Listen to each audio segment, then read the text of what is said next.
सुमेर नगरी लौटते हुए रास्ते भर राजा जय सिंह और उनकी नवविवाहिता रानी प्रसन्न चित्त थे। नगरवासियों ने उनका भव्य स्वागत किया, चारों ओर विजय ध्वज फहराए गए और नगर में हर्ष का माहौल था।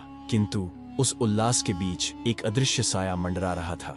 रात का रहस्य। एक रात महल में जब सब सो चुके थे, तोते ने धीरे से अपने पंख फड़फड़ाए और राजमहल की छत से आकाश की ओर उड़ चला।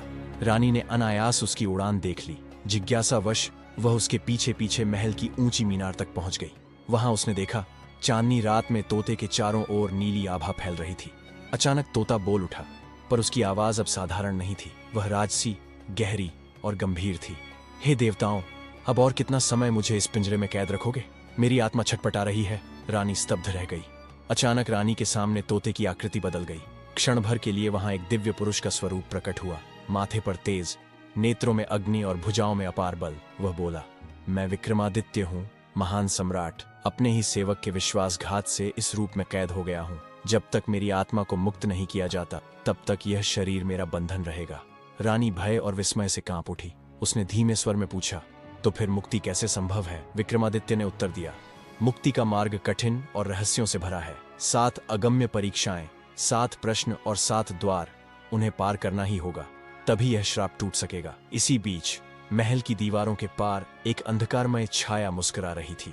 वह छाया कोई और नहीं, वही विश्वासघाती नाई था जिसने विक्रमादित्य को धोखा दिया था। अब वह दंभकासुर का अनुयायी बन चुका था। दैत्य की मृत्यु के बाद उसकी शक्ति नाई को प्राप्त हो गई थी। वह काले जादू में पारंगत हो चुका था और विक्रमादित्य की आत्मा को कभी भी मुक्त न होने देने की प्रतिज्ञा कर चुका था। अगले ही दिन महल में अजीब घटनाएं घटने लगीं। कभी महल की दीवारों पर रक्त की लकीरें उभर आती, कभी आधी रात को दैत्य की हंसी गूंजने लगती और कभी राजकुमारी के कक्ष में अदृश्य छाया झलक जाती। जय सिंह ने समझ लिया कि यह सब सामान्य नहीं है। तोते, विक्रमादित्य ने कहा, राजन, ये खेल अब और भी खतरनाक होने वाला है। यदि तुम मेरी सच्चाई जानकर भी मेरे साथ खड़े हो तो तैयार हो जाओ अज्ञात परीक्षाओं की उस यात्रा के लिए जहां से बहुत कम लोग लौट पाए हैं। जय सिंह ने बिना हिचक उत्तर दिया, मित्र, चाहे मार्ग कितना ही कठिन क्यों ना हो, मैं तुम्हारे साथ हूं, यह मेरा प्रण है। उसी रात रानी के सपने में एक रहस्यमयी स्त्री प्रकट हुई। वह अद्भुत रूपवती थी, किंतु उसकी आंखें बुझी हुई चिंगारियों जैसी थीं। उसने रानी से कहा, यदि विक्रमादित्य को मुक्त करना चाहो तो तुम्हें मायावी सप्तद्वार की खोज करनी होगी। पहला द्वार उसी जंगल में है जहां दंभकासुर का वध हुआ था। सपना टूटते ही रानी कांप उठी। उसने यह रहस्य राजा और तोते को बताया। अब यात्रा का अगला अध्याय आरंभ होने वाला था। 7 रहस्यमयी द्वार, 7 प्रश्न और हर प्रश्न के पीछे छिपा होगा मृत्यु या मुक्ति। सुबह होते ही राजा जय सिंह, रानी और तोते विक्रमादित्य ने काफिले के कुछ विश्वसनीय सैनिकों के साथ उस जंगल की ओर प्रस्थान किया जहां दंभकासुर का वध हुआ था। जैसे जैसे वे गहराई में बढ़ते गए, वातावरण बदलता गया। आकाश धूसर हो गया, पक्षियों की आवाजें गायब हो गईं और हवाओं में एक अजीब सी सीलन और भय की गंध भर गई। वे उसी गुफा तक पहुंचे जिसके द्वार पर सिंह का मुख बना था। अब वह गुफा वीरान नहीं लग रही थी। दीवारों पर लाल लाल चिन्ह बने थे, मानो किसी ने ताजा रक्त से आकृतियां बनाई हों। तोते ने गंभीर स्वर में कहा, यही वह स्थान है जहां पहला द्वार छिपा है, परंतु याद रखो, यह द्वार बल से नहीं खुलेगा। इसकी रक्षा एक प्रश्न करेगा। अचानक धरती कांप उठी, गुफा के सामने की भूमि फटी और वहां से एक विशाल वृक्ष उग आया। उसकी जड़ें हड्डियों जैसी सफेद थीं और पत्तियां रक्त से टपक रही थीं। वृक्ष से एक गूंजती हुई आवाज निकली, हे यात्रियों, तुम मेरी नींद भंग कर मेरे सामने आए हो।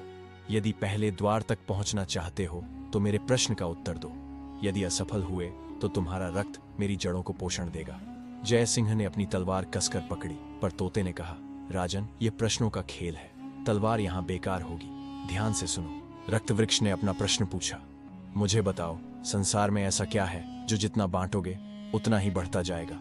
सभी स्तब्ध रह गए। सैनिक एक दूसरे को देखने लगे। रानी के चेहरे पर भय की छाया थी। यदि उत्तर न दिया गया तो वृक्ष की शाखाएं तुरंत उन्हें लपेटकर रक्त चूस लेती। जय सिंह सोच में पड़ गए। वह प्रश्न कठिन था, लेकिन असंभव नहीं। तोते, विक्रमादित्य ने धीरे से कहा, राजन, याद करो, यह रहस्य केवल शास्त्रों से नहीं, अनुभव से मिलता है। इसका उत्तर है प्रेम। जय सिंह ने ऊंचे स्वर में कहा, प्रेम जितना बांटो उतना ही बढ़ता है। क्षण भर को जंगल में सन्नाटा छा गया। फिर रक्त वृक्ष हिलने लगा। उसकी शाखाएं धीरे धीरे पीछे हट गईं और उसके तने के बीच एक द्वार प्रकट हुआ। अंधकारमय परंतु भीतर से नीली ज्योति निकल रही थी। वृक्ष बोला, तुमने सत्य कहा, यह रहा पहला द्वार। पर याद रखना, हर अगला प्रश्न पिछले से कठिन होगा और हर परीक्षा तुम्हारी आत्मा को झकझोर देगी। जय सिंह, रानी और तोते ने उस द्वार में प्रवेश किया। क्षण भर में उन्हें लगा मानो वे किसी और लोक में पहुंच गए हों। चारों ओर नीली लपटें, हवा में अनजानी फुसफुसाहटें और जमीन पर अजीब प्रतीक। तोते ने गंभीर स्वर में कहा, राजन, यह तो बस शुरुआत है। आगे जो द्वार आएंगे उनमें केवल बल और बुद्धि ही नहीं, तुम्हारे हृदय और आत्मा की परीक्षा होगी। तैयार रहो। आगे का वीडियो देखने के लिए कमेंट में नेक्स्ट पार्ट लिखें। धन्यवाद।